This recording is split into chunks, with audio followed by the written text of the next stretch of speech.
All right, I think I'm back. It's been a minute since I've done any kind of podcast. In fact, I think it was last August. If I go back to my podcast feed, lots has happened since then, and I've just decided, you know what? There was an event that transpired this week, and I feel like I've seen it before. I've been there. I've done that. It's the collapse of the Silicon Valley Bank. And even if you don't live in Silicon Valley and you don't think it has any effect on you, I thought it was a good place to sort of get back involved in sharing some thoughts every week about what's going on in the marketplace. I really enjoy the podcast. I've gotten a chance to meet lots of cool entrepreneurs. I've had lots of folks that I've been able to help, as it turns out. And they've been super grateful for that.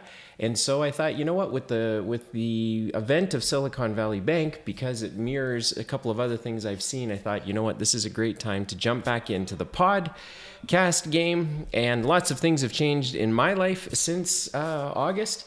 And so I'm excited to start posting these again and to see where they go. And so just as a real quick recap, because many of the folks that have subscribed to the podcast and have listened to it in the past are not from Silicon Valley. So you might be thinking, what's the big deal? So I'll just do a quick recap for you. So Silicon Valley Bank, I think one of the top 20 banks in the US, but primarily geared and totally focused on helping entrepreneurs. And so the idea would be that as an entrepreneur, you'd go and raise a big round of capital. You'd put your money in with this bank, Silicon Valley Bank. And then, as you know, most banks make money by lending it out. So they pay you and I nothing. And they end up lending it out and making some money on it. But when the cash is just sitting there, what they do is they invest it in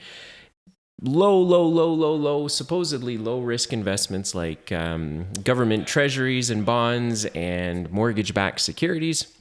And so what happened with Silicon Valley Bank is it looked like, because of what's going on with interest rates, that they needed to raise some capital. And they made an announcement a couple days ago that they were going to look to shore up their balance sheet.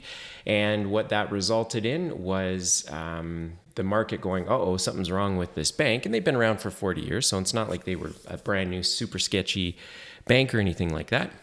And all of a sudden, they didn't have enough cash on hand to meet the demands of people that started pulling cash out of the bank. And then, effective yesterday afternoon, the regulators stepped in and just have shut the bank down. And the bank is now in effect. This is late Saturday morning on March the 11th. And the FDIC, which is the insurance company that insures deposits, they've stepped in and just completely frozen the bank. And so that now has caused a ton of chaos. There are companies, thousands of companies that had payroll scheduled to go, and payroll didn't make it through. There are people that aren't getting their money today. And anyway, there's just a whole bunch of things that come off of this. Now, bank failures are not they're not unique. They happen all of the time. This one, as I get through the rest of the episode, I think is a little bit unique because it did cater specifically to entrepreneurs. It did cater to venture capitalists. And so someone like me would say, if there was an event that you could have never anticipated happening, it would be a top bank that is funded by venture capitalists and is fueling the economy of small business owners and entrepreneurs, that they would in fact fail. I don't think anyone could have possibly had that on their radar.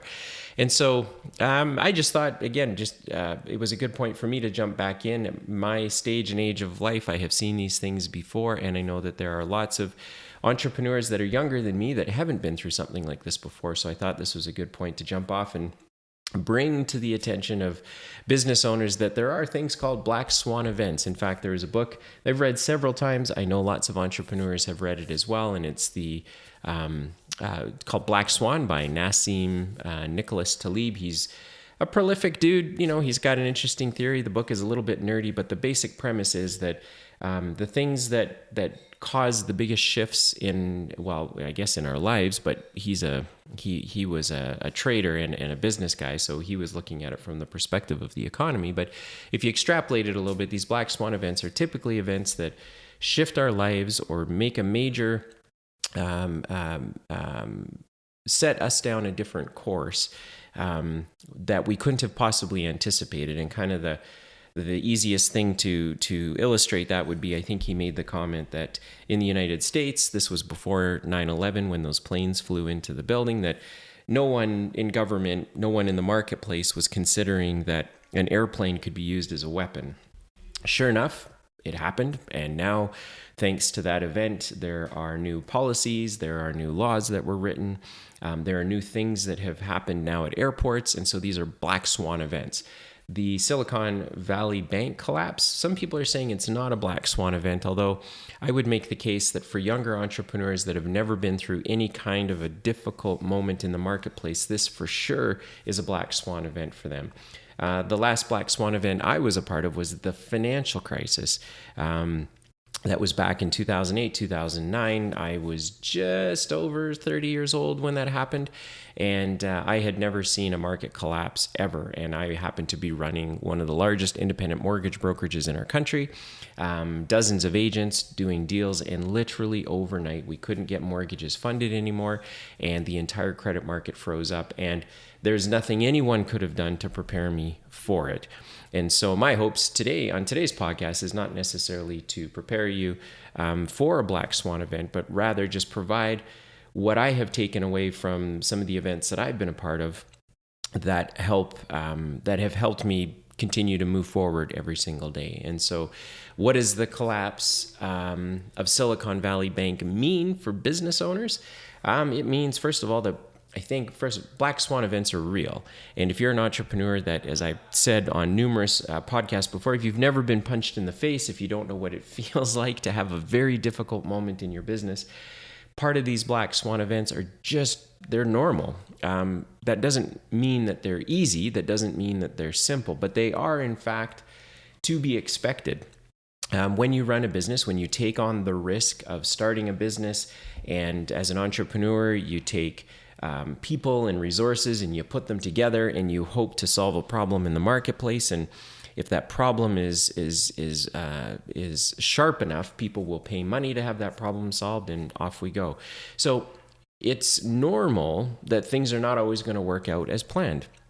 There's an interesting element to what's happened with Silicon Valley Bank that I didn't really think about until I started considering the impact to entrepreneurs. And so for context, this is how I'm thinking about it now.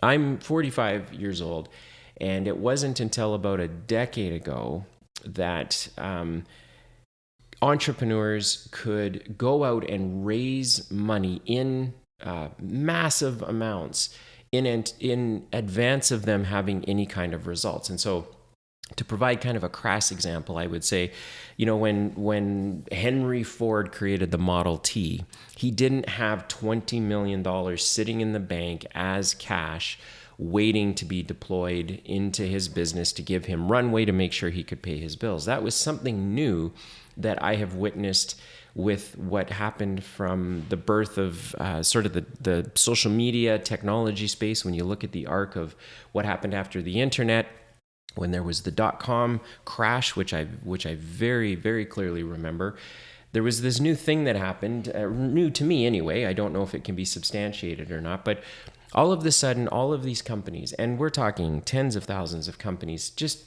have all this cash, and they're just sitting on cash. And so then you look at something like the Silicon Valley Bank failure and you go, man, all these businesses now don't have access to their cash. They're going to be lucky next week if they can access, $250,000 over the coming weeks or months or even years. They might get access to the rest of it, but many businesses simply won't make it that long because they won't be able to pay their bills. But it got me thinking, there's a shift that has happened with entrepreneurs that and businesses that I think had to be corrected anyway. And I'm not hearing anyone talk about it yet. They might talk about it in the weeks to come. But this idea that you could go out, have an idea, raise a bunch of money, and then bring it to the marketplace is something very, very new. It used to be that entrepreneurs were like this little obscure subculture group of people that would work in their garage. They would produce a product, or they would solve a problem, and then they would go to the marketplace, and just one customer at a time, they would build up their business, they would build up their resources, they would build up their people, and they would dominate and they would change the marketplace. Well, we haven't really seen that happen. I haven't seen, I mean, there's a few stories that come out of, where an entrepreneur is like, look, I took something from nothing and I really made it into something. But there's an entire generation, for sure in the millennial space and for sure in the Gen Z space, where entrepreneurs haven't had to grind it out or really hustle. Like, we've taken the words of, grind and hustle, and we've changed them to mean something else. It used to be when you were starting a business, like you honestly didn't know what tomorrow was going to hold for you, and you didn't have the privilege of sitting on a big bag of cash to say, hey, I'm like really I don't have to be as focused on being profitable as I need to be, because I have all this money. And so all of this money means that I can take longer to develop my product. Maybe it also means I don't have to develop a product that is truly, truly valuable. And so it's not the fault of those generations, it's what the market has enabled. And so with the collapse of Silicon Valley Bank, I'm predicting that there's going to be some very fundamental shifts in a whole bunch of things. And I think the first thing that's going to shift is, I think that business owners, certainly business owners like myself, now that you've seen a bank fail when there really is no reason for it to have failed, there was a whole bunch of things that got missed by regulators. There were a whole bunch of things that got missed by venture capitalists. But ultimately, I think we're going to see, first of all, that a new kind of bank is probably going to emerge somewhere. And this bank is going to say, look, we will just hold your cash. We're not going to do anything with it. We're not going to leverage it 10 times. We're not going to invest it even in safe securities, quote unquote. We're just going to hold it. And instead of charging you nothing per month, instead of charging you $5 in service fees every month, we're going to start charging you $50 a month, because we have to pay to take care of your cash. But the difference will be is we're not just going to make arbitrary decisions to do it. Again, as context, a bank takes your money, they pay you, say, a little bit of interest. They turn around and they do deals and try to make a lot of interest. And so their profitability is based on the difference between what they pay you, or me, which is close to nothing, and then what they're able to go out into the marketplace and invest it and get a return on. So I think there's going to be a change there where people will look for banks that will only hold their money. And in fact, when we say hold their money, it doesn't mean like they're holding it in a bank vault like you'd see in a cartoon. I think what it means is that you will always have access to your liquidity, that there isn't going to be a need for a bank to say, look, we only keep 25% of cash on hand.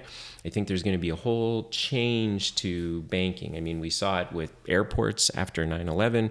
We saw it with mortgage approvals after the financial crisis. Like, these things, these black swan events make very big fundamental shifts to the marketplace. And I think one of them is going to be that banking is going to change big time.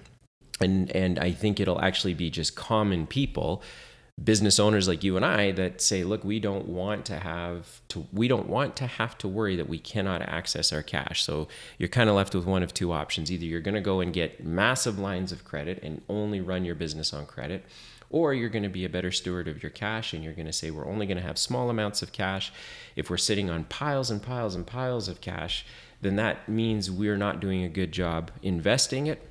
So we either need to buy assets, we need to buy real estate, we need to hire more people, we need to grow, but we're not going to just keep these big piles of cash sitting around. And I think a new model of bank is going to step forward where if over the last couple of years people haven't really understood smart contracts, using blockchains and using cryptocurrency, I think what's going to happen is you're going to see banks emerge that take smart contracts, crypto, blockchain, and they're going to form a new type of bank that is not completely decentralized like the crypto guys would want us to have, but also not completely centralized and maintained by gatekeepers, which is what the banks are right now. So what does this mean for you as a business owner? I think as business owners, we have a huge responsibility to manage risk. And there's, two generations of business owners now that have never had to concern themselves with interest rates. And I think that's probably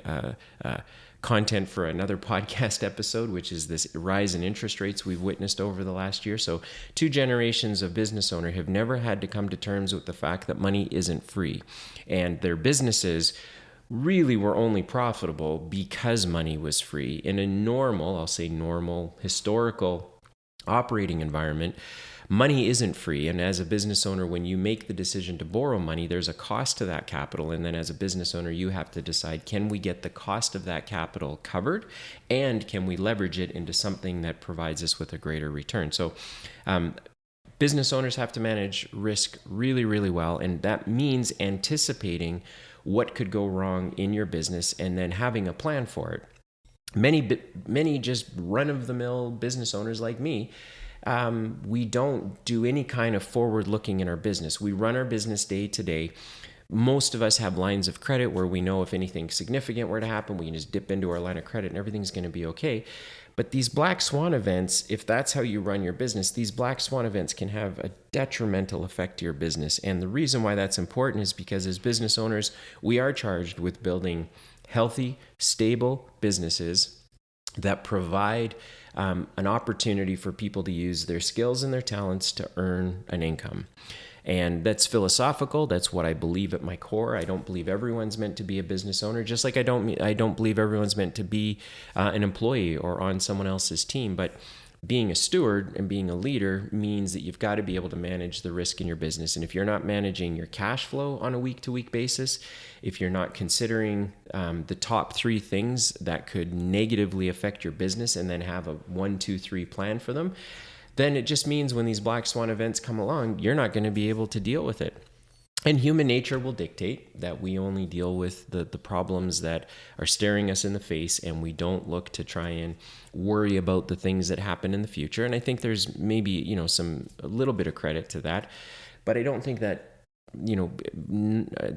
ignorance is necessarily the best thing. I think that if you're running a business and you have a team of people that are relying on you to provide an opportunity for them, then that comes with the responsibility of saying, what could affect us negatively? What could affect all of our team negatively? What could affect our business?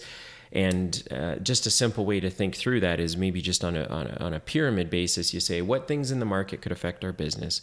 What things in our business could affect our people? And what things in the lives of our people could affect ultimately the overall health of our organization? And then as a business owner, your job is to fill in those gaps.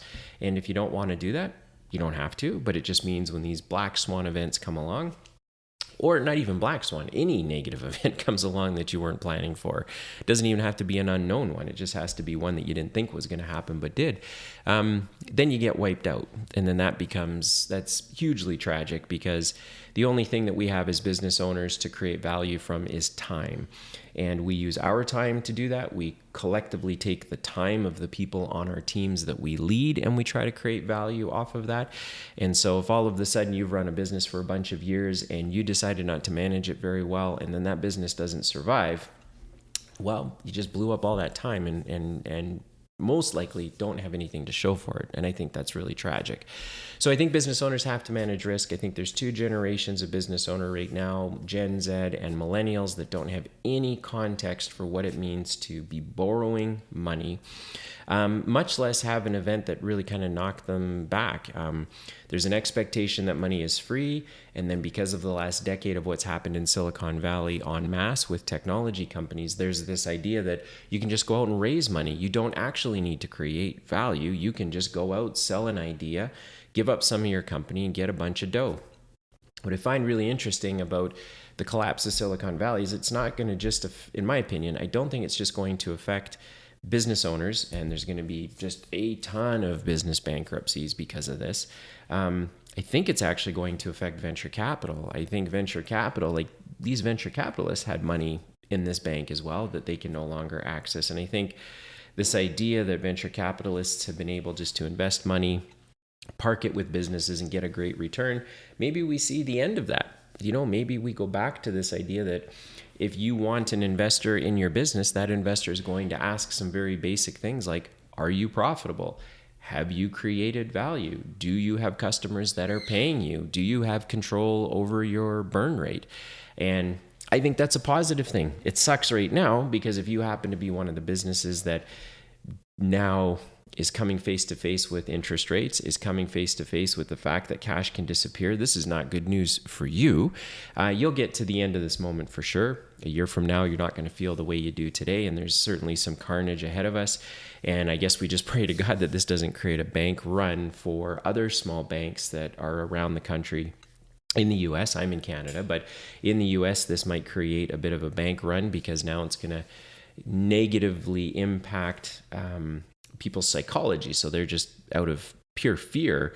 Even if you're, in the middle of the US, you might be now reconsidering, hey, is my cash actually safe at the bank? So this could create a run on the banks, but I do think it shifts and changes fundamentally entrepreneurs creating businesses. But interestingly enough, I also think it's going to affect how venture capitalists decide to fund businesses. And businesses is like almost like a purging, if you will.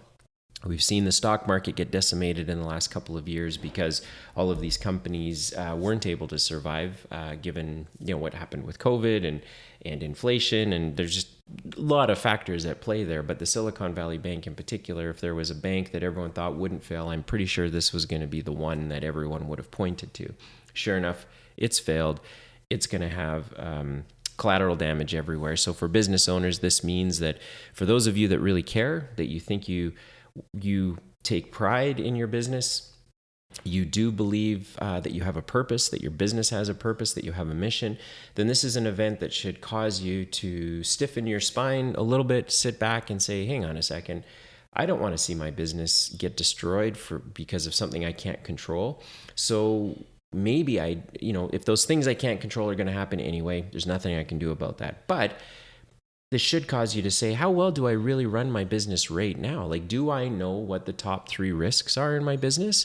Aside from me not getting sick or getting ill as the owner, what are the other risks that our business is exposed to? But more importantly, what are we doing to create a buffer between us and those risks? And so I think there's a huge opportunity right now for a new type of entrepreneur to emerge that will be more of a leader. I haven't seen, and I think that there's probably statistics somewhere to back this up, but I haven't seen that leadership has been like a really, really big deal for entrepreneurs. It's been a big deal in terms of like, quote unquote, the right thing to do. But when you get into these really difficult moments in the marketplace, there's a new mentality that develops. When you've been borrowing money as a business owner for the last decade and it hasn't cost you anything, and you've been running your business and it's been going really well and you think you're awesome, and all of a sudden something happens and you realize it had nothing to do with you. You just happened to be riding the crest of a wave. And if you've listened to my podcast, you know that that's exactly my story. I thought I was super awesome and it turned out I wasn't. I just happened to be riding the wave of a very strong market that was inside of a bubble. You then develop a thicker skin, and you have now a different way to look at the marketplace. And I know that the financial crisis in particular, while it took me quite a while, almost a decade, to get my feet beneath me again, it did instill, and maybe maturity is part of that as well, but it did instill in me this idea of having to be resilient, of truly having to understand how do you really lead people, because people are what make your business work. You can have lots of resources, you can have lots of assets, but at the end of the day, if there aren't people to use them, then those things mean nothing. And so becoming a leader is a really big deal. And I think we're going to see out of this particular moment and in the years to come that this would have been a pivotal moment where a new type of entrepreneur emerges that is way more gritty, that is a return probably to the things of old, because I don't believe anything's new under the sun. I think we've all seen things happen in history, and we just need to kind of wait to see how it happens again. Usually happens in a different way, but conceptually the same thing's happening. And I think we go back to the days of entrepreneurs saying, you know what, I don't want to raise $5 million or $10 million because it's nothing anyway. It's just money sitting in a bank. It's not doing anything. I'm more interested in building some real value. I'm more interested in grinding it out in my garage, grinding it out at my computer screen, and I'm going to create something that I'll just bootstrap. I will find a way to make work until such time as I've got customers, and as I've got customers, I will grow my business the way every business in the world has been grown since the beginning of time, and that's one customer at a time, making wise decisions, using the people and the resources that you have to continue to just do a little bit better. And again, I think with this bank failure, it just highlighted to me that is my opportunity as well, which is to continue to share my stories, my thoughts, the examples in my life of what I've seen with running a business. I don't run, a huge popular software company or an app or anything like that. I'm running businesses that employ real people that do real work, and we have real challenges and we have real opportunities. And so I think there's an opportunity to have more entrepreneurs come forward, share their stories that people can benefit from,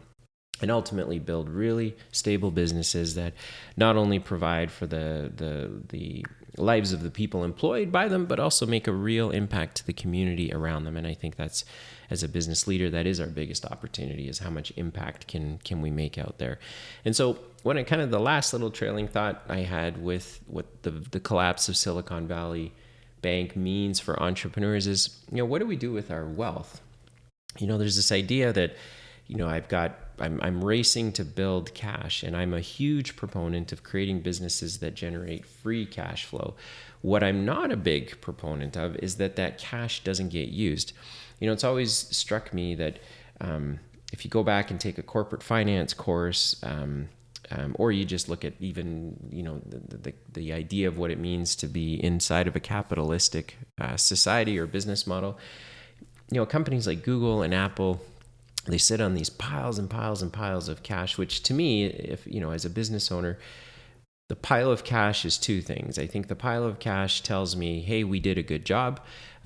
We were able to raise, create enough value that created all of this cash.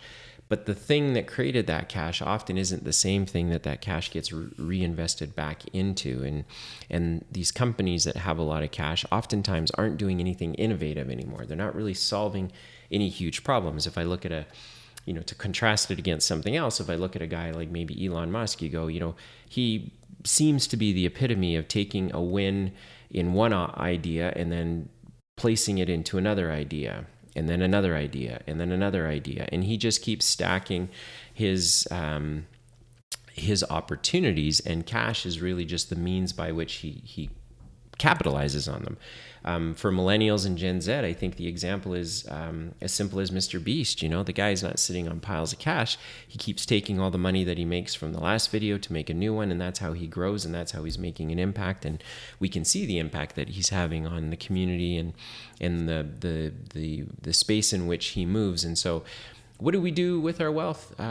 Again, I'm a huge proponent of building a business that has free cash flow, but I'm not a huge proponent of storing cash, because what's the point? What's the point of having all of that cash? I think there are obviously fringe cases and unique cases like, say, Buffett and Warren Buffett and Berkshire Hathaway that have all this cash. The reason they have all that cash is because they're also in the insurance business. So if there was a world event that created a lot of damage in a certain part of the world, they would have to have access to real cash to make up. But for all of us that run businesses, there really is no value to just sitting on piles and piles of cash, because cash isn't a useful resource when it's sitting idle. It has to be deployed. It has to be used. For those of you that know me, I follow as a Christian, I'm a huge believer in the parable of the talents or the bags of gold. That's Matthew 25:14-30, and it talks about how you've got five. One fella gets 5 bags of gold, turns it into 5 more. Another guy gets 2, turns it into 2 more, and another guy buries it in the ground. And to me, building up cash for the sake of building up cash is useless. And then that ties back to my earlier comment, where if you're a young business owner that was just given a $10 million check to go and explore your idea, you're not going to use that $10 million in short order. You're probably going to take a few years to use it, but it also it means you're not being as innovative as you need to be. You're not trying as hard as you could to actually create something real. So, this collapse just makes me think and be reminded of what do we do with our wealth, and storing it as numbers in a bank account seems to be a complete waste. And what should we be doing with it instead? I actually think we should be using it to start businesses, to buy assets, to invest in people, and ultimately to give it away. I mean, you can't take it with you anyway, right? And I know there's something to be said about creating generational wealth, but I'm not sure generational wealth happens because someone has a big bank account with a bunch of cash in it. That's not creating generational wealth. That's just creating generational entitlement. I think we have a responsibility to take our cash and to do something with it. And as an entrepreneur, I believe our best investment is to keep reinvesting it back into ideas that change our world for the better. And it's no mystery. There's lots of people out there that will, give you specific examples, but I would say the world hasn't been an incredibly creative place, certainly in the last couple of decades. We are not solving any big problems. There are a few individuals that have tackled, for example, going to space, but there are very simple things that we still have problems with. We have a labor shortage. We have people that can't get the skills they need to get into the marketplace. We have students going to school to get degrees and coming out with college debt, and they can't pay it off. We have healthcare problems. There are a lot of meaningful problems in the world to solve. And I think that by all of us hoarding cash, we are doing a terrible job of taking advantage of those opportunities. Because if you're going to be walking around here on the earth, you're going to be spending some time every day doing whatever it is you're doing. You might as well do something that is meaningful and produces a result. And anything that just allows you to stack cash, I'm not sure. And that's the end goal in and of itself, is just to stack cash. Well, then I feel sad for you, and I feel like the world's missing out on the benefit that you could be providing it by using that cash to go and solve some very meaningful problems. So that's it. There's lots of little subset things to talk about inside of there, but in essence, I think this Black Swan event is going to be a wake-up call for two generations of entrepreneur. I also think it's a wake-up call for venture capitalists and how we fund these new companies. I think it's going to be a wake-up call for the banking system, much like the financial crisis was, and I think we're going to see a simplified version of banking come forward. And for us as everyday business owners, this is a great moment to reflect on our businesses and say, what are we doing to manage risk in our own businesses? And as a leader, what am I doing to make sure that we are creating a business that does generate free cash flow? Not cash flow, but free cash flow.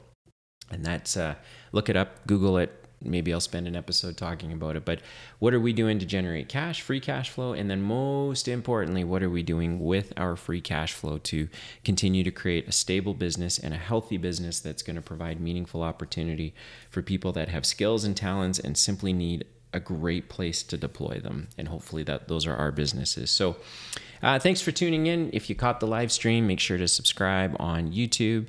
Leave a review on the podcast. In the show notes, I've got all my contact information. And as I've said, I just enjoy doing this because I've gotten to meet so many great entrepreneurs and have been able to make a difference in their lives. And I'm running businesses myself, and so I'm faced with the same challenges that everybody else is. I just maybe enjoy hearing the sound of my own voice and wanting to share it with others. So thank you for tuning in, and hopefully become a subscriber, and hopefully we get a chance to connect.